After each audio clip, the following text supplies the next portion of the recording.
Hi, my name is Whitney Freeman.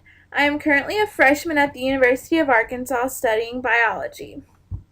For this project, I visited Crystal Bridges Museum located off the square in Bentonville, Arkansas. Crystal Bridges is surrounded by many beautiful art trails, and it was also founded by Alice Walton.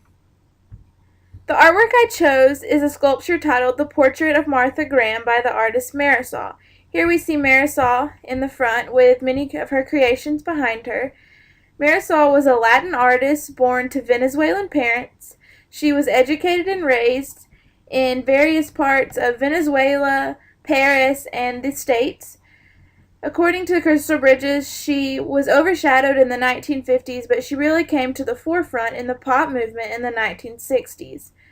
Marisol was known for sculptures of creative individuals like Martha Graham, but also had sculptures of Georgia O'Keeffe, Pablo Picasso, William de Kooning, and Andy Warhol.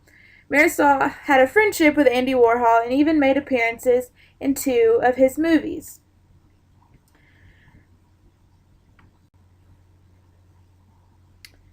Marisol's most famous work is The Last Supper, where she also puts herself sitting in the opposite scene. In this piece, the viewer sees Marisol as reflecting on and thinking about the past, which is also present in the portrait of Martha Graham.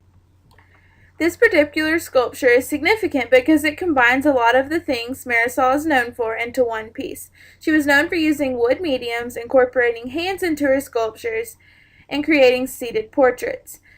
This portrait was created towards the end of the pop movement in 1977, so it makes sense that it had a contemporary style to it. The portrait of Martha Graham is also very unique because the hands appear to be Martha Graham's, but they are not. They are symbolic of Marisol's own hands, which is an example of Marisol putting herself into her own work. Marisol loved to incorporate hands as a form of expressionism, and this sculpture is a great example of her expressing her feelings in people and in objects that are not directly related to her. From this angle, we can see that the hands are not directly attached to the body where we would think that they would if they were to be Martha Graham's. The portrait of Martha Graham could formally be considered an installation according to the History of Western Art textbook because it is a 3-dimensional ensemble of a chair, person, and hands. Marisol uses shape and line to distinguish the objects. In the foreground, we see the legs, which she created to be flat with a rectangular shape using cubic lines. Right behind the legs are Marisol's own hands, which she distinguishes using a contrasting skin-like color and curved lines. Shadowing is present on the hands, which gives them an aged look. Moving farther in the sculpture is the body and face, which she distinguishes with color and detail. The body is abstract in that it has no arms and is a rough texture. The face is more detailed with carved lines around the mouth and detailed curved lines to create ears, a nose, eyes, and a mouth. The entire person is then sitting on a chair with Martha Graham as the focal point. The color of the sculpture is very simple. The chair and body are black and the hands and face are a yellow skin color. Marisol uses shadowing on the face around the lips and eyes to age Martha Graham. There are also low dark colors on the eyebrows and nose to show eyebrows and nostrils. Marisol uses an abstract style. The portrait does not realistically or naturalistically resemble Martha Graham. Marisol likes to show the contemporary figures in their elder years or time of royalty. Creating the portraits in an abstract style helps her express this royalty according to the Crystal Bridges exhibit.